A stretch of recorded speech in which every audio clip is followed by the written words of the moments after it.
বিসমিল্লাহির রহমানির রহিম। আসসালামু আলাইকুম। ন্যাশনাল কলেজ আয়োজিত 2020-21 শিক্ষাবর্ষের একাদশ শ্রেণীর আমার প্রিয় শিক্ষার্থীরা, তোমাদেরকে আজকে আমার লাইভ ক্লাসে স্বাগত জানাচ্ছি।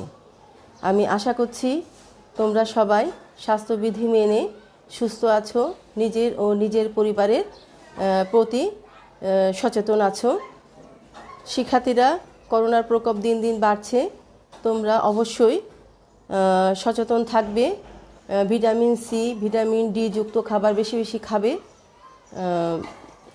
সকালে সম্ভব হলে একটু শরীরে রোদ লাগাবার চেষ্টা করবে। তো নিশ্চয়ই তোমরা আমার সাথে এখন ক্লাসে সংযুক্ত হয়েছো। তো কারা কারা সংযুক্ত হয়েছো আমি একটু দেখি, আমাকে একটু কনফার্ম করো প্লিজ যে ক্লাসটি ঠিকঠাক মতো দেখা যাচ্ছে কিনা, তোমরা সাউন্ড শুনতে পাচ্ছ কিনা আমাকে একটু জানাও।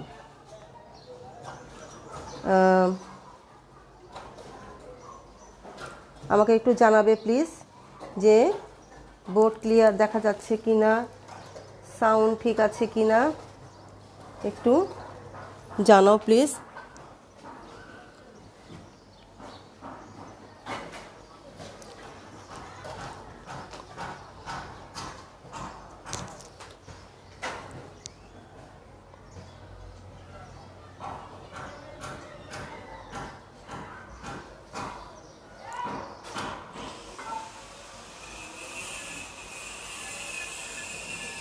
আশা করছি তোমরা সব ঠিকঠাক দেখতে পাচ্ছ।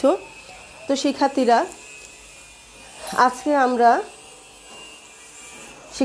আজকে আমি তোমাদেরকে নতুন একটি অধ্যায় তোমাদের সাথে শুরু করতে যাচ্ছি। দীর্ঘ 15টি ক্লাস প্রথম অধ্যায়ের ওপর নেওয়ার পরে এখন আমি যে অধ্যায় আলোচনা করব, গতদিনই তোমাদের বলে দিয়েছি, সেটি হচ্ছে সপ্তম অধ্যায়। আজকে আমাদের সপ্তম অধ্যায়ের ওপর প্রথম ক্লাস। আমাদের সপ্তম অধ্যায়ের বিষয়বস্তু হচ্ছে সংযুক্ত ও যৌগিক কোণে ত্রিকোণমিতিক অনুপাত। প্রিয় শিক্ষার্থীরা, আমরা যদি সপ্তম অধ্যায়টা, তোমরা বলতে পারো ম্যাডাম প্রথম অধ্যায় আপনি পড়ানোর পরে দ্বিতীয় তৃতীয় এগুলো বাদ দিয়ে কেন আপনি সপ্তমে চলে গেলেন? তো সপ্তমে যাওয়ার পিছনে একটি কারণ যে সপ্তম অধ্যায়ের ওপর অন্যান্য অনেক অধ্যায় নির্ভর করে, সপ্তম অধ্যায়ের সূত্রগুলোর উপরে। তো সপ্তম অধ্যায়টা যদি আমরা শেষ করে নিতে পারি, তাহলে অন্যান্য অধ্যায়ে যে শিখন ফলগুলো আছে সেগুলো তোমাদের রপ্ত করতে বিশেষ সুবিধে হবে। তো এই জন্য আমি বাধ্য হচ্ছি সপ্তম অধ্যায়ে আগে আসতে। তো সপ্তম অধ্যায়ে যে আলোচ্য বিষয়, প্রাথমিক পর্যায়ে যে আলোচনা, আমাদের প্রথম যে শুরুটা, সেটি তোমরা উচ্চতর গণিত 9-10-এ অর্থাৎ নবম দশম শ্রেণীতে উচ্চতর গণিতের অষ্টম অধ্যায়ে পড়ে এসেছো। অর্থাৎ অষ্টম অধ্যায়ে যে তোমাদের দ্বিতীয় প্রশ্নমালা যেটা, সেখানে তোমাদের এই শিখন ফলগুলো ছিল। 8.3 আগে যে তোমাদের 8.3-তে সম্ভবত ঠিক আগে যে শিখন ফলগুলো, সেখানে তোমাদের সংযুক্ত ও যৌগিক কোণে ত্রিকোণমিতিক অনুপাত ছিল। সেই বিষয়টি দিয়েই আমাদের আসলে আলোচ্যসূচি শুরু। তো সংযুক্ত কোণ কি সেটি আমরা জানি, তারপরও একটু আলোচনা করছি। লক্ষ্য করো, সংযুক্ত কোণ হচ্ছে, তার আগে আমরা একটু আলোচনা করি যে ত্রিকোণমিতিক কোণের সৃষ্টি কিভাবে। তো লক্ষ্য করো, আমাদের আলোচ্য বিষয় সংযুক্ত ও যৌগিক কোণে ত্রিকোণমিতিক অনুপাত। তাহলে ত্রিকোণমিতির সৃষ্টিটা কিভাবে? ত্রিকোণমিতির সৃষ্টি আমরা জানি, এটি এক্স অক্ষ আর এটি ওয়াই অক্ষ, ওয়াই প্রাইম। দুটি পরস্পর সরল রেখা কি হচ্ছে, লম্বভাবে ছেদ করছে। ছেদ করলে আমরা কি পাচ্ছি, সেই সরলরেখা দুটো সমতলকে 4টি ভাগে ভাগ করছে। তাহলে 4টি ভাগে ভাগ করলে আমরা 4টি চতুর্ভাগ পাই। তো যে কোনো চতুর্ভাগে অপর একটি সরলরেখা কি হচ্ছে, আমাদের এই যে OX থেকে, এটা হচ্ছে ও বিন্দু, মূল বিন্দু আমরা জানি। OX থেকে যদি যাত্রা শুরু করে কি হচ্ছে, এটি ঘড়ি কাঁটার বিপরীত দিকে, কোন দিকে ঘুরছে, ঘড়ি কাঁটার তোমরা নিশ্চয়ই জানো ঘড়ি কাঁটা কোন দিকে ঘোরে, এভাবে ঘোরে, ডান দিকে ঘোরে। ঘড়ি কাঁটাটা ডান দিকে ঘোরে, তাহলে এটা কোন দিকে ঘুরবে? বাম দিকে ঘুরবে। সাধারণত বাম দিকে ঘুরে অবস্থান কিছু দূর যাওয়ার পরে থামার পরে যে কোণের সৃষ্টি হয় সেটি হচ্ছে ত্রিকোণমিতিক কোণ। সেটি হচ্ছে ত্রিকোণমিতিক কোণ। এই কোণগুলো আমরা কিভাবে পরিমাপ করি? এই যে ঘূর্ণায়মান রশ্মি তার উপর একটি বিন্দু চুজ করতে হয়। তাহলে বিন্দুটি আমরা ধরলাম XY। এই বিন্দু থেকে আমরা যদি যে পরবর্তী যে X অক্ষ এর উপর যদি আমরা একটি লম্ব অঙ্কন করি তাহলে এখানে একটি 90 ডিগ্রি কোণের সৃষ্টি হয়। ধরলাম আমরা এটি N। তাহলে এখানে আমরা কি পাচ্ছি? একটি সমকোণী ত্রিভুজ পাই। এই সমকোণী ত্রিভুজের কয়টি বাহু আছে? 3টি বাহু আছে। এটিকে বলে হচ্ছে, যেহেতু যে কোণের প্রেক্ষিতে সেই কোণ সংলগ্ন বাহুকে বলা হয় ভূমি। যে কোণ নিয়ে আমরা পরিমাপ করব সেই কোণের বিপরীত বাহুকে বলা হয় লম্ব, আর সমকোণের বিপরীত বাহুকে বলা হয় অতিভুজ। নিশ্চয়ই তোমরা এই বিষয়গুলো জানো। এখন এই 3টি বাহুকে থেকে দুটি বাহু অনুপাত, মানে দুটি বাহুর ভাগ করলে আমরা কি পাই? 6টি ত্রিকোণমিতিক অনুপাত পেয়ে থাকি। আমরা জানি সাইন, এখানে যদি থিটা হয়, সাইন থিটা সমান সমান লম্ব বাই অতিভুজ। সাইন থিটা কি? লম্ব বাই অতিভুজ। কস থিটা ভূমি বাই অতিভুজ, এবং ট্যান থিটা হচ্ছে লম্ব বাই ভূমি। জাস্ট আমরা উল্টিয়ে যদি বলি অতিভুজ বাই লম্ব যদি নেই, তখন সেটা হয় সাইনের উল্টা কোসেক থিটা। তারপরে আমরা যদি অতিভুজের উপরে রেখে আমরা যদি ভূমিটা নিচে ভাগ করি তাহলে আমরা পাই সেক থিটা, এবং আমরা যদি ভূমিকে উপরে রেখে লম্বকে নিচে রেখে ভাগ করি তাহলে আমরা পাই কি? কট থিটা। তো এই বিষয়গুলো তোমরা পূর্বের থেকেই অবগত, অনেক আগে থেকে। নবম শ্রেণীতে তোমরা জেনারেল ম্যাথেও এই বিষয়টি এটি পড়েছো। এখন আসো, এই যে ঘূর্ণায়মান রশ্মি কি করে? ঘুরে ঘুরে বিভিন্ন চতুর্ভাগে অবস্থান করে। তো বিভিন্ন চতুর্ভাগে অবস্থান করলে আমরা জানি এটি প্রথম চতুর্ভাগ, এটি হচ্ছে দ্বিতীয় চতুর্ভাগ, এটি তৃতীয় চতুর্ভাগ, এবং এটি চতুর্থ চতুর্ভাগ। যখন এই ঘূর্ণায়ন রশ্মি ঘুরে এই চতুর্ভাগে অবস্থান করে, অর্থাৎ দ্বিতীয় চতুর্ভাগে অবস্থান করে, তখন এই পি বিন্দুর এক্স এর মান এখানে পি বিন্দু যখন প্রথম চতুর্ভাগে থাকে, দেখো এক্স এর মানটাও ধনাত্মক, ওয়াই বরাবর মানটাও, মানে ওয়াই অক্ষের ধনাত্মক দিকে থাকে। তাই পি বিন্দুর স্থানাঙ্ক প্লাস প্লাস হয়। পি বিন্দুর স্থানাঙ্ক কি হয়? চিহ্নটা প্লাস প্লাস হয় পি বিন্দুর। যখন এই ও এর রশ্মি দ্বিতীয় চতুর্ভাগে অবস্থান করে, তখন দ্বিতীয় চতুর্ভাগে কোন দিকে থাকে? যে কোনো বিন্দু, দ্বিতীয় চতুর্ভাগে অবস্থিত পি বিন্দু যেখানেই অবস্থান করুক না কেন, এই পি বিন্দু যখন যে অবস্থানে থাকবে, তখন পি বিন্দুর স্থানাঙ্কটা ঠিক এরকম, এক্স এর মান মাইনাস হবে, ওয়াই এর মান প্লাস হবে, কারণ এখানে ও এক্স অক্ষের ঋণাত্মক দিক। তাই এটা এই যে এখানে এই চিহ্নগুলোর উপর যে এক্স এর মান ওয়াই এর মান কেমন হবে তার উপর নির্ভর করে আসলে sine theta, cos theta, tan theta, যে ত্রিকোণমিতিক অনুপাতগুলো আছে তার চিহ্নটা কি হয়। তাই এই পি বিন্দুর অবস্থানটা কি হচ্ছে, কোন চতুর্ভাগে আছে, এবং এক্স এর মানটা ধনাত্মক বা ঋণাত্মক, ওয়াই এর মানটা ধনাত্মক বা ঋণাত্মক, তার উপরই নির্ভর করে যে এই ত্রিকোণমিতিক কোণগুলো, যে অনুপাতগুলো, সেটি কোন চিহ্ন বিশিষ্ট হচ্ছে। আচ্ছা প্রিয় শিক্ষার্থীরা, এখানে বলা বাহুল্য যে ওপি সর্বদা হচ্ছে ধনাত্মক। ওপি যদি ঋণাত্মক হয়, ওপি হচ্ছে অতিভুজ। অতিভুজ সর্বদা কি? ধনাত্মক। এখানে যদি অতিভুজ কখনো ঋণাত্মক হবে না। যদি অতিভুজ ঋণাত্মক হয় তাহলে আমরা বাস্তবে এই ত্রিকোণমিতিক কোণ খুঁজে পাবো না। আশা করছি বিষয়টা অবগত তোমরা বিষয়গুলো জানো। আমরা জাস্ট আজকে পূর্ব আলোচনা ক্লাস করছি। তোমাদের এই বিষয় ত্রিকোণমিতির এই অংশটুকু যদি তোমরা ভালোভাবে না বুঝতে পারো বা ভালোভাবে সূত্রগুলো রপ্ত করতে না পারো, তাহলে শুধু ত্রিকোণমিতিতেই তোমাদের যে সমস্যা হবে তা নয়, তোমাদের ত্রিকোণমিতিতে সমস্যা হবে, তোমাদের অন্তরীকরণ অর্থাৎ নবম অধ্যায়, দশম অধ্যায়, এই সমস্ত জায়গায় তোমাদের সমস্যা হবে বেশি বেশি। তাছাড়া তোমাদের আমরা যে তোমাদের যে কী বলে ওটাকে ভেক্টর পড়াবো সেখানেও সামান্য অসুবিধা হতে পারে। তোমরা যে তৃতীয় অধ্যায়ে সরলরেখা পড়াবো সেখানেও আমাদের ত্রিকোণমিতির মানে সরলরেখার উপরে ত্রিকোণমিতির ব্যবহার আছে, অর্থাৎ ত্রিকোণমিতি কোন জায়গায় নেই, সব জায়গায় ত্রিকোণমিতির একটা ভূমিকা রয়ে গিয়েছে। দ্বিতীয় পত্র পড়তে যাবা, দ্বিতীয় পত্র যখন তুমি স্থিতিবিদ্যা গতিবিদ্যা করবে সেখানে ত্রিকোণমিতির প্রচুর ব্যবহার আছে।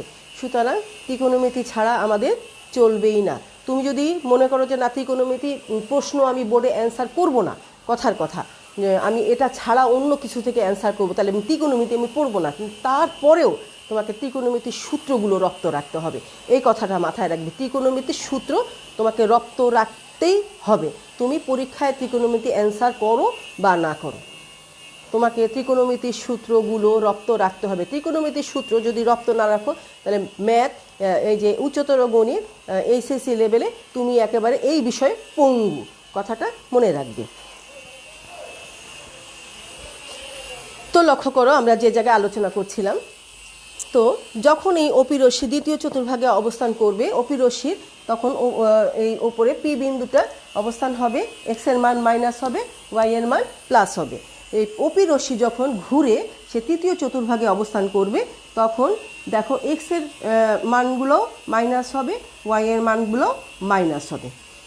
আবার অপি রশ্মি ঘুরে যখন এই চতুর্ভাগে অর্থাৎ চতুর্থ চতুর্ভাগে অবস্থান করবে তা সেখানে আমাদের কি হচ্ছে, এক্স এর মানটা দেখো, এক্স এর ধনাত্মক সাইড। তুমি মুখস্থ রাখার, এখানে মুখস্থ রাখার কোনো বিষয় না, তুমি শুধু বুঝবে, বুঝে তুমি স্মরণে রাখবে, বিষয়টা স্মরণে রাখবে। তাহলে এখানে চতুর্থ চতুর্ভাগে যখন অপি রশ্মি ঘুরে যখন এই পাশে আসবে তখন কি হচ্ছে, এক্স এর কোন দিকে, এক্স এর ধনাত্মক সাইড, তাহলে এক্স এর মান প্লাস, ওয়াই কোন দিকে, ওয়াই এর মান ঋণাত্মক দিকে, তাহলে ওয়াই এর মান মাইনাস হবে। তাহলে আশা করি একটি ত্রিকোণমিতিক যে রশ্মি, ত্রিকোণমিতিক কোণ তৈরি করার জন্য যে রশ্মি ওপি সেটি যে বিভিন্ন জায়গায় ঘুরে ঘুরে যে অবস্থান করে সেই অবস্থানগত দিকে সে পি বিন্দুর যে স্থানাঙ্ক হয় সেই স্থানাঙ্কের যে চিহ্নগুলো, অর্থাৎ এক্স এর মান কোন চিহ্ন হবে, ওয়াই এর মান কোন চিহ্ন হবে, এই বিষয়টা তোমরা অবগত হয়েছ। আমি আবারও বলছি, প্রথম চতুর্ভাগে যে কোনো একটি বিন্দু, যে কোনো এই প্রথম চতুর্ভাগের ভিতরে যে কোনো বিন্দুর এক্স এর মান ওয়াই এর মান প্লাস প্লাস হয়। কি কারণে? কারণ মূল বিন্দু থেকে এক্স এর ধনাত্মক দিক, মূল বিন্দু থেকে এক্স এর ওয়াই এরও ধনাত্মক দিক। পি বিন্দু যখন দ্বিতীয় চতুর্ভাগে যে কোনো জায়গায় অবস্থান করবে তখন কি হবে, এখানে এক্স এর মানটা ঋণাত্মক হয়, কারণ এক্স এর সাইডটা হচ্ছে মূল বিন্দু থেকে ঋণাত্মক দিকে আর ওয়াই এর সাইডটা হচ্ছে মূল বিন্দু থেকে ধনাত্মক দিকে, তাহলে এক্স এর মান মাইনাস, ওয়াই এর মান প্লাস। তারপরে তৃতীয় চতুর্ভাগে যখন এই রশ্মিটা ঘুরে পি বিন্দুটি অবস্থান করবে তখন এক্স এর মান মাইনাস হয়, ওয়াই এর মান মাইনাস হয়। কীভাবে মাইনাস হয়? এক্স এর মান মূল বিন্দু থেকে ঋণাত্মক দিকে এবং ওয়াই এর মান মূল বিন্দু থেকে ওয়াই এর ঋণাত্মক দিকে। আবার এটি ঘুরে যখন চতুর্থ চতুর্ভাগে অবস্থান করে তখন এটি কী হচ্ছে, এক্স এর ধনাত্মক দিক, ওয়াই এর ঋণাত্মক দিক, তাই এক্স এর মান প্লাস, ওয়াই এর মান মাইনাস। যে কোনো বিন্দু সাধারণত এক্স এর মান আমরা আগে বিচার করি, ওয়াই এর মান পরে বিচার করি। আশা করি বুঝতে পেরেছ।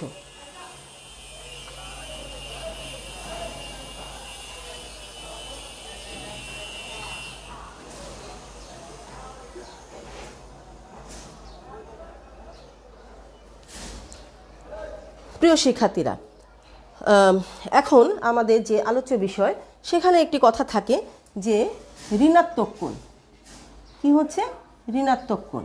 তো ঘড়ি কাঁটার বিপরীত দিকে যখন অপি রশ্মিটা ঘুরে তখন ধনাত্মক কোণের সৃষ্টি হয়, আর যখন ঘড়ি কাঁটার বিপরীত দিকে ঘুরবে তখন কি ঋণাত্মক কোণের সৃষ্টি হয়। তো আমরা যদি ধনাত্মক কোণ এখানে থিটা আর ঠিক সমপরিমাণ কোণ যদি এদিকে বিচার করা হয় তাহলে সেটি হয় মাইনাস থিটা। আর এখানে অবস্থানরত যে কোনো বিন্দু যদি কিউ নেওয়া হয়, এই কিউ বিন্দুরও স্থানাঙ্ক কি একই হয়, এক্স এর মান প্লাস এক্স আর ওয়াই এর মানটা কি হচ্ছে মাইনাস চিহ্নযুক্ত হয়, মাইনাস ওয়াই। তার মানে এখানে ওয়াই এর মানটা মাইনাস চিহ্নযুক্ত হবে। বিন্দুটা হচ্ছে ওয়াই কিন্তু চিহ্নটা কি হবে, এক্স এর জন্য প্লাস চিহ্ন, ওয়াই এর জন্য মাইনাস চিহ্ন। তোমরা একটু আগেও অবগত হয়েছে। এখন আসো, যেহেতু এই অধ্যায়টি এই আলোচ্য বিষয়গুলো তোমাদের উচ্চতর গণিত বিষয়ে অষ্টম অধ্যায়ে তোমরা ব্যাপকভাবে নবম দশম শ্রেণীতে পড়ে এসেছো। তো আমাদের এখানকার যে সূত্রের আলোচনা, আসলে আমাদের যে বিষয়টুকু দরকার সেটি হচ্ছে কিভাবে তুমি সূত্রগুলো রপ্ত করে রাখবে, বা তুমি সূত্রগুলো মুখস্থ না করে তুমি স্মরণে রাখতে পারবে। আমি আজকে সেই বিষয়টির দিকেই আমি যাব। তোমরা লক্ষ্য করো যে আমি যে বিষয়গুলো আজকে পড়াবো হয়তো আজকে শেষ হবে না, আমাদের আরও একটি এই আলোচনার উপর ক্লাস লাগবে। তো যে বিষয়গুলো আমি আজকে শুরু করছি, এই বিষয়গুলো কেন হলো, কিভাবে হলো, তোমরা নবম শ্রেণীতে পড়ে আসো। সুতরাং সেই জায়গায় আমি যাচ্ছি না, আমি যাচ্ছি তোমাদের যে তুমি কিভাবে মনে রাখবে বিষয়গুলো, সেই জায়গায় আমি যাচ্ছি। লক্ষ্য করো, তারপরেও আমি একটু দেখাচ্ছি। প্রথম আমি যেটা শেখাবো সেটা হচ্ছে মাইনাস, দেখো মাইনাস থিটা কোণের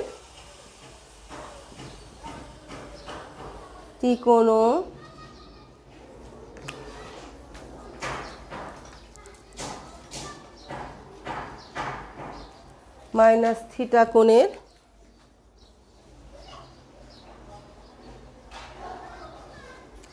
ত্রিকোণমিতিক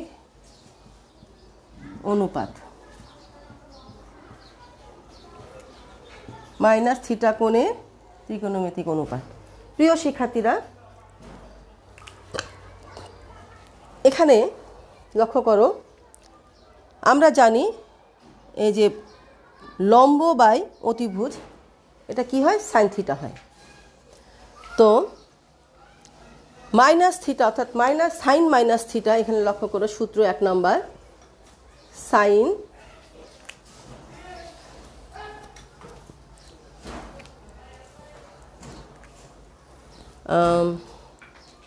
মনে হয়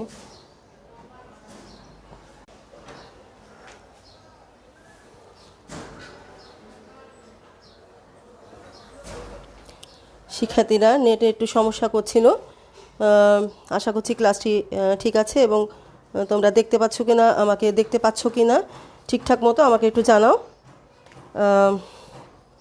লক্ষ্য করো, মাইনাস থিটা কোণের ত্রিকোণমিতিক অনুপাত, আমরা জানি 1 নম্বর কি হচ্ছে, sine theta, sine minus theta, সূত্রটি কি, sine minus theta equal to minus sine theta, এটি হচ্ছে 1 নম্বর সূত্র। তো লক্ষ্য করো, এটা এইটুকু আমি দেখাই যে এটা কিভাবে হলো। তো লক্ষ্য করো যে এখানে আমি প্রথমে থিটা কোণ ধরে নিয়েছি।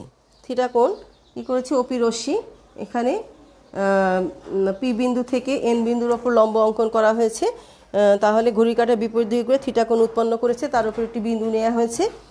তো এ জায়গায় আমরা এই ওপি রশ্মির পি বিন্দু থেকে এন বিন্দু পি এনকে বর্ধিত করলে আমরা কি করলাম, ওপি রশ্মিটাকে মানে ওই এক্সের থেকে বিপরীত দিকে থিটা কোণের পরিমাণ একটি কোণ নিলাম।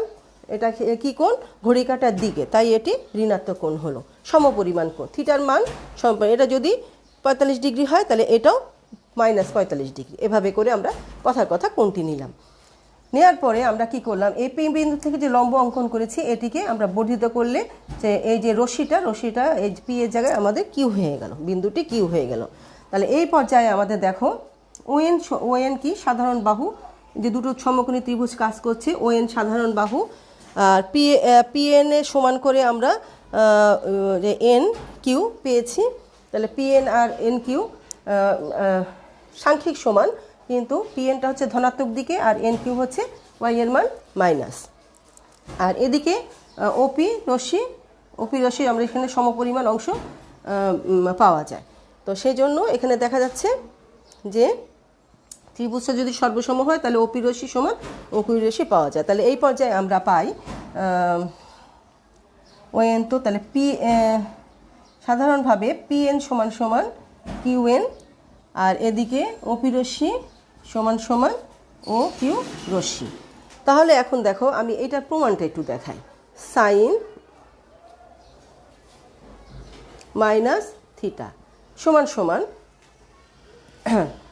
থিটা এটা কি হচ্ছে লম্ব বাই অতিভুজ। লম্ব কি কিউ এন, লম্ব হচ্ছে কিউ এন, অতিভুজ হচ্ছে ও কিউ। তাহলে লম্বকে আমরা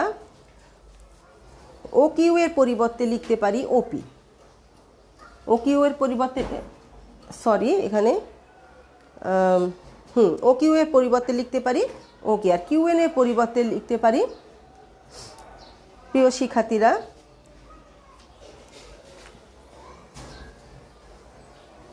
কিউ এন কিন্তু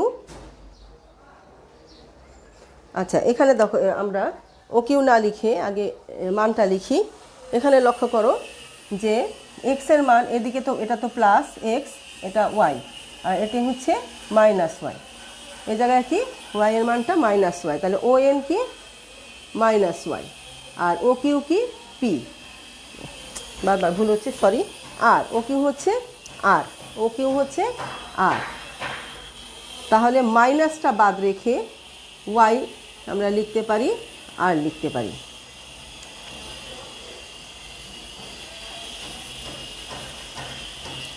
তারপরে লক্ষ্য করো এখান থেকে আমি একটু দেখালাম, মুছে দিচ্ছি, সমান সমান মাইনাস ওয়াই সমান সমান কি এই যে পিএন, ওয়াই সমান সমান পিএন বাই আমরা আর এর মান ওপি লিখতে পারি।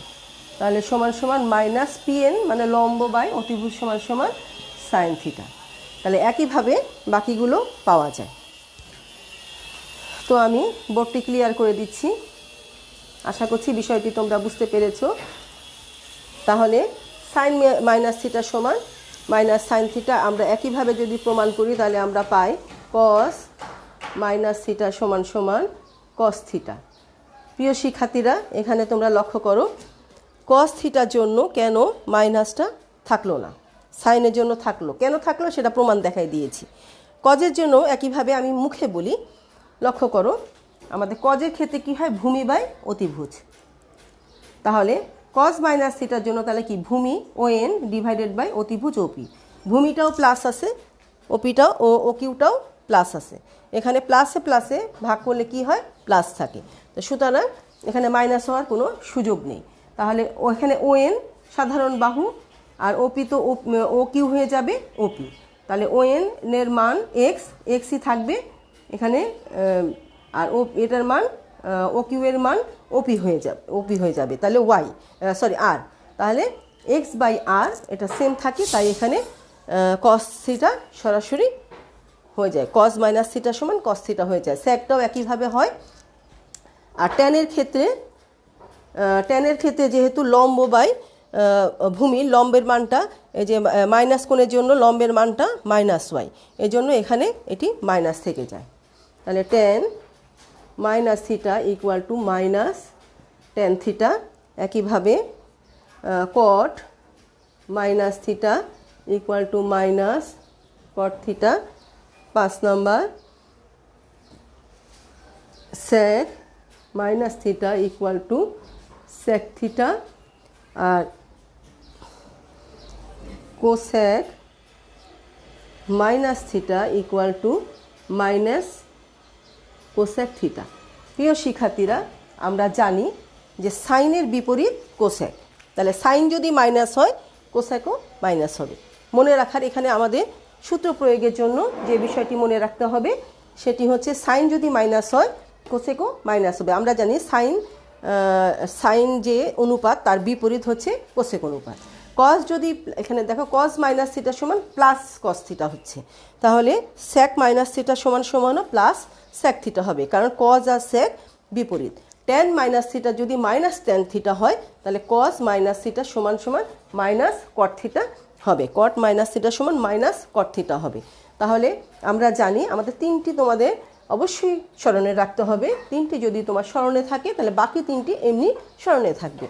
কি তিনটি? সাইন কস ট্যান, সাইন কস ট্যান, এই তিনটি যদি তোমার স্মরণে থাকে, সাইন মাইনাস থিটা সমান মাইনাস সাইন থিটা, কস মাইনাস থিটা সমান সমান cos theta, tan minus theta সমান সমান মাইনাস ট্যান থিটা। তাহলে সাইনের উল্টা হচ্ছে কোসেক, তাহলে মাইনাস হবে, কজের উল্টা সেক সেটা প্লাস হবে, ট্যানের উল্টা কি হচ্ছে কট, কট মাইনাস হবে।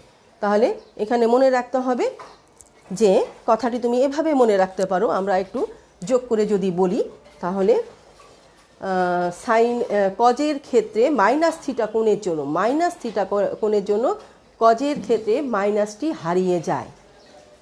কজের কি হচ্ছে মাইনাস থিটা কোণের জন্য কজ মাইনাস থিটার ক্ষেত্রে মাইনাসটি হারিয়ে যায়। সাইন আর ট্যানের জন্য মাইনাসটি হারায় না, সামনে চলে আসে। তাহলে আশা করি বিষয়টি তোমাদের মনে থাকবে। এই মাইনাস থিটা কোণের ত্রিকোণমিতিক অনুপাতটি স্মরণে রাখা খুবই জরুরি। এর ব্যবহার খুব বিস্তারিতভাবে প্রয়োজন।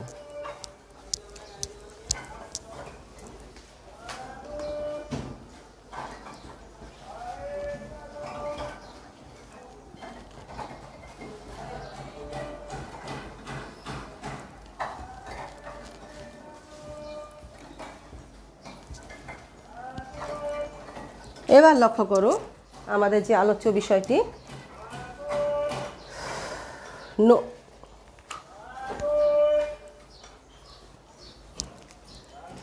π/2 মাইনাস থিটা কোণের ত্রিকোণমিতিক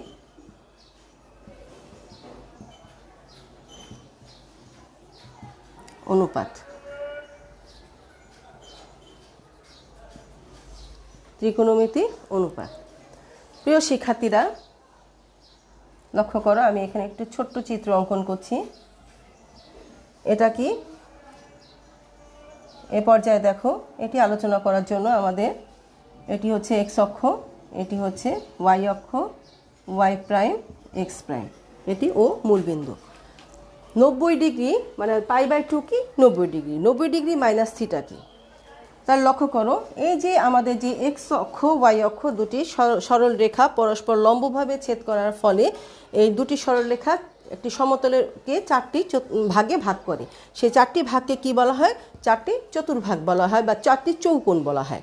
তাহলে আমাদের এখান থেকে দেখো এই যে এই জায়গা থেকে এই জায়গা পর্যন্ত কত 90 ডিগ্রি অথবা π/, এখানে আবার অথবাটা অনেক সময় ভাগ বোঝায়, তো আমাদের কি অথবা π/2। আমরা যা শিখব এখন থেকে সেটা অবশ্যই রেডিয়ান এককে শিখব।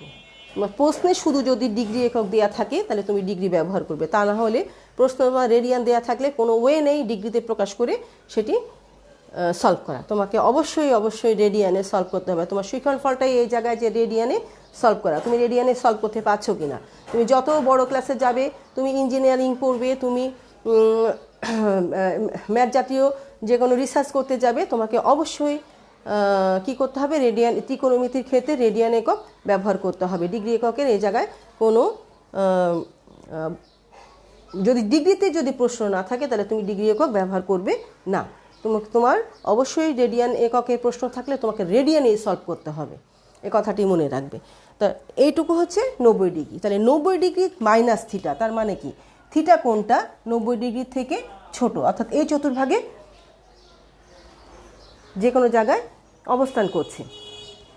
তো এই 90 ডিগ্রি মাইনাস থিটা কোণের জন্য এ জায়গায় আমাদের যে বিষয়টা হিসাব করতে হবে, দেখো 1 গুণ π/2 মাইনাস থিটা, 1 গুণ π/2 মাইনাস থিটা। তাহলে π/2 মাইনাস থিটা বিষয়টা কি দাঁড়ায়? আমি 1 গুণ কেন লিখছি? কারণ এই যে π/2 অর্থাৎ 90 ডিগ্রি এর সাথে কত গুণিতক আমাদের যে ত্রিকোণমিতিক অনুপাতগুলো যে আমাদের যে সংযুক্ত কোণটা প্রকাশ করার জন্য n গুণ, আমরা এভাবে লিখতে পারি n গুণ π/2 মাইনাস থিটা। এটি হচ্ছে সূত্রটি, মানে প্লাস মাইনাস, এখানে n গুণ π/2 প্লাস মাইনাস, অর্থাৎ এখানে প্লাসও হতে পারে মাইনাসও হতে পারে, যে আমাদের সংযুক্ত কোণে ত্রিকোণমিতিক অনুপাতটা প্রকাশ করার জন্য এই ফরম্যাটটা ব্যবহার করা হয়। n এর মান 1, 2, 3, 4, 5, 6 এটার উপর ডিপেন্ড করছে তোমার এই থিটা কোণটি কোন চতুর্ভাগে অবস্থান করছে। যদি তাহলে এখানে আমাদের 1 n এর মান কত 1 গুণ π/2 মাইনাস থিটা, তাহলে 1 গুণ π/2 মানে কি 90 ডিগ্রি, তাহলে 90 ডিগ্রি মাইনাস থিটা, তাহলে অর্থাৎ 90 ডিগ্রি থিটার পরিমাণটা 90 ডিগ্রি থেকে ছোট, অর্থাৎ 90 ডিগ্রি কোণের থেকে কম আছে, তাহলে সেটি প্রথম চতুর্ভাগে অবস্থিত। থিটার মানটা 90 ডিগ্রি কোণের থেকে কম আছে, তাহলে সেটি কোথায় অবস্থিত? প্রথম চতুর্ভাগে অবস্থিত। তো সেই বিষয়টি তোমাদের খেয়াল রাখতে হবে। তাহলে প্রথম চতুর্ভাগে অবস্থিত যে কোনো ধরনের ত্রিকোণমিতিক অনুপাত, আমাদের ত্রিকোণমিতিক অনুপাত আছে 6টি মাত্র, তাহলে 6টি ত্রিকোণমিতিক অনুপাতে 6টি ধনাত্মক চিহ্ন বিশিষ্ট হয়। কারণ কি, এই যে এখানে যে আমাদের অপিরশ্মিটা পি বিন্দুটা যে থাকে, সেই পি বিন্দুর তোমার কি হচ্ছে, এখানে কোণটি এভাবে কাউন্ট করা হয় যে এইটুকু যদি লক্ষ্য করো, এইটুকু যদি থিটা কোণ হয়, তাহলে আমরা এই 90 ডিগ্রি থেকে আবার থিটা পরিমাণ পিছনে এসে আরেকটি রশ্মি অঙ্কন করা হয়, তাহলে সেই ক্ষেত্রে আমাদের এই কোণটা দাঁড়ায় 90 ডিগ্রি মানে π/2 মাইনাস থিটা। এখানে এটার উপর পি বিন্দু যেখানেই থাক সেখান থেকে লম্ব অঙ্কন করে এই কোণটা পরিমাপ করা হয়। তো যাই হোক, এখানে নিশ্চয় এই বিষয়গুলো তোমরা পূর্বেই অবগত হয়েছ। তো আমাদের এখানে যেটি মনে রাখতে হবে, প্রথম চতুর্ভাগে তুমি কি করে এটি সূত্র মুখস্থ না করে এই বিষয়টা তুমি আত্মস্থ করবে, অর্থাৎ মনে রাখবে। লক্ষ্য করো, যখন তোমার কাছে যে কোনো কোণ থাকবে তখন তোমাকে কি করতে হবে, সেটিকে দুই ভাগে ভাগ করতে হবে। আমি সেটি আগামী ক্লাসে ডিটেলস দেখাবো। তোমাদের নবম দশম শ্রেণীর বইতে খুব সুন্দর করে ব্যাখ্যা দেওয়া আছে। যদি কারো কাছে সেই নবম দশম শ্রেণীর বইটি থাকে তাহলে তোমরা অবশ্যই দেখে নিতে পারবে। তাহলে সেটাকে কি করতে হবে, 90-এর সাথে কত গুণিতক আছে সেটি আগে বের করে নিতে হবে। 90-এর সাথে কত গুণিতক আছে, তারপরে কোনটি কত নাম্বার, যে কোনটি তোমার কাছে উপস্থিত আছে সেটি কত নাম্বার চতুর্ভাগে। তাহলে এখানে লক্ষ্য করো 1, 90-এর সাথে 1 গুণ আছে, থিটাটি তাহলে মাইনাস থিটা আকারে প্রকাশ করার পরে আমরা দেখতে পাবো যে 90 ডিগ্রি মাইনাস থিটা মানে প্রথম চতুর্ভাগে। প্রথম চতুর্ভাগে অবস্থানের জন্য যে কোনো ত্রিকোণমিতিক অনুপাত প্লাস, তাহলে যে কোনো ত্রিকোণমিতিক অনুপাত প্লাস, তাহলে এখানে সকল কিছু প্লাস হবে। আর 90-এর যখন এক গুণিতক, এক কি বিজোড় সংখ্যা, 90-এর সাথে যখন বিজোড় গুণিতক থাকবে তখন সাইন হয়ে যাবে কজ, কজ হয়ে যাবে সাইন, ট্যান হয়ে যাবে কট, কট হয়ে যাবে ট্যান, আর স্যাক হয়ে যাবে কোসেক, কোসেক হয়ে যাবে স্যাক। আমি এ পাশটা একটু মুছে দিচ্ছি। তাহলে দেখো, আমাদের যদি এখানে একটি কথা আছে যে একটি ছক আছে, ত্রিকোণমিতিক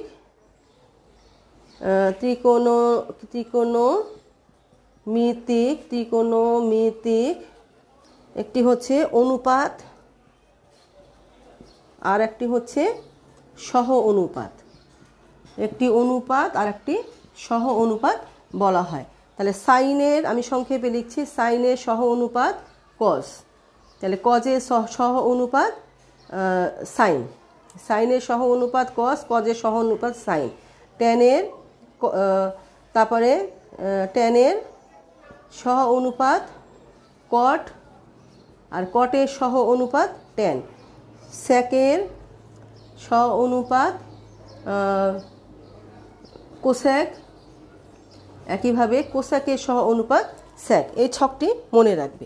অর্থাৎ সহ অনুপাত কেন হয়, যে সমস্ত কোণগুলো সমন্বয়ে তোমার দুটি কোণের যোগফল একই চতুর্ভাগে দুটি কোণের যোগফল যদি 90 ডিগ্রি হয় তাহলে একটি অপরটির যে অনুপাতটি থাকে একটি অপরটির সহ অনুপাত হয়। যেমন ধরো একটু আমরা বলি যে লক্ষ্য করবে তোমরা, সাইন 30 ডিগ্রির মান কত, হাফ, আর আমরা জানি কস 60 ডিগ্রির মান হাফ। তাহলে 30 আর 60 কত হয়, টোটালটা 90, টোটালটা কত 90 ডিগ্রি।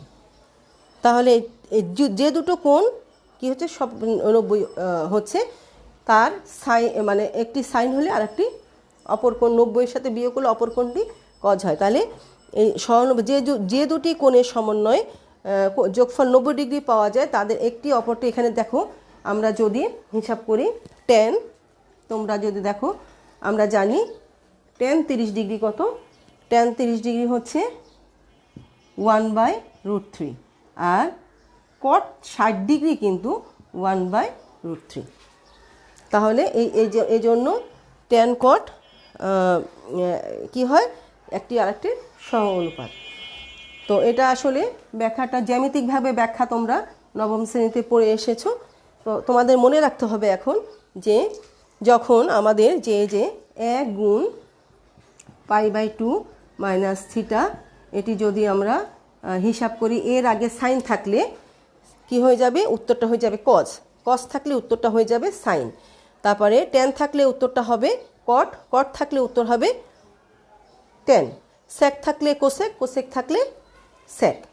আর চিহ্ন বসানোর জন্য প্রথম চতুর্ভাগে বলে সকল চিহ্ন প্লাস। শিক্ষার্থীরা আমাদের সময় হাতে খুব অল্প, একটু পরে তোমাদের বাংলা ক্লাস শুরু হয়ে যাবে। তো লক্ষ্য করছি আমি খুব সংক্ষেপে এটি এখন শেষ করব। তাহলে দেখো সাইন 90 ডিগ্রি π/2 মাইনাস থিটা সমান সমান কস থিটা। প্রিয় শিক্ষার্থীরা এখানে অবশ্যই আমি লিখব চিহ্নটা, তুমি সূত্র আকারে মনে রাখার জন্য তোমাকে অবশ্যই চিহ্ন ব্যবহার করতে হবে, কিন্তু তুমি অঙ্কে ব্যবহার জন্য প্লাস চিহ্ন না ব্যবহার করলেও চলে। কস থিটা, তাহলে কস π/2 মাইনাস থিটা সমান সমান প্লাস সাইন থিটা। সাইন আছে কজ হবে, কজ আছে সাইন হবে। তারপরে ট্যান π/2 মাইনাস থিটা সমান সমান প্লাস কট থিটা, আর কট π/2 মাইনাস থিটা সমান সমান প্লাস ট্যান থিটা। তারপরে স্যাক π/2 মাইনাস থিটা সমান সমান প্লাস কোসেক থিটা এবং কোসেক π/2 মাইনাস থিটা সমান সমান প্লাস স্যাক থিটা। তাহলে নিশ্চয়ই বুঝতে পেরেছো প্রথম চতুর্ভাগে তোমাকে আগে হিসাব করে দেখতে হবে যে প্রথম চতুর্ভাগে যে কোণটি আছে সেটি 90 ডিগ্রির সাথে কত গুণ আকারে আছে, সেখানে তোমার দুটো অংশে ভাগ করা হবে। এখানে যদি তোমার যে কোণটি ভাগ করা হবে এটা আরও বিস্তারিতভাবে আগামী ক্লাসে তোমরা বুঝতে পারবে। তাহলে 90 ডিগ্রি মাইনাস থিটা টোটাল কোণটা প্রথম চতুর্ভাগে অবস্থিত। তাহলে এখানে বাইরে সাইন আছে, যেহেতু 90-এর সাথে 1 গুণিতক আছে তাহলে এটি কী হবে, কজ হবে। প্রথম চতুর্ভাগে থাকার কারণে চিহ্ন প্লাস হবে। একইভাবে আশা করি বুঝতে পেরেছো। তো আমাদের সময় শেষ, এক্ষুনি বাংলা ক্লাস শুরু হবে, আর মাত্র 2 মিনিট টাইম আছে। তো আজকে আমি আশা করছি আমি আজকে যে আলোচনাটি তোমাদের সাথে করেছি এই আলোচনাগুলো তোমাদের পুরাতন পড়া এবং এই পুরাতন পড়া আমাদের যে অংশটুকু সেটি আমাদের আগামী ক্লাসেও চলবে। কিন্তু তোমাদের এগুলো মনে রাখা, যে আমি যে কৌশলগুলো তোমাদের শিখাবো মনে রাখবে কি করে, সেই কৌশলগুলো শিখাবো, তারপরে আমি অঙ্কে চলে যাব। তো ততক্ষণ তোমরা ভালো থাকো, সুস্থ থাকো, এবং যেটুকু আমি পড়িয়েছি সেটুকু তো অবশ্যই ভালোভাবে রপ্ত করবে, এবং এরপরে যে সূত্রগুলো আছে সেগুলো একটু তোমরা তোমাদের বই থেকে দেখবে। আশা করি আমি যখন বুঝাবো তখন তোমার বিষয়টি স্মরণে আসবে। যদি তোমাদের কাছে নবম দশম শ্রেণীর যে বইটি আছে হায়ার ম্যাথ সেটি যদি থাকে সেটিও দেখবে, তাহলে তোমাদের পুরনো পড়াটা আরও পুরনো জিনিস দেখলে আরও ক্লিয়ার হবে। ততক্ষণ তোমরা ভালো থাকো, সুস্থ থাকো, তোমাদের সুস্বাস্থ্য কামনায় আমি আজকে আমার ক্লাস এখানে সমাপ্ত করছি। ধন্যবাদ তোমাদের সকলকে।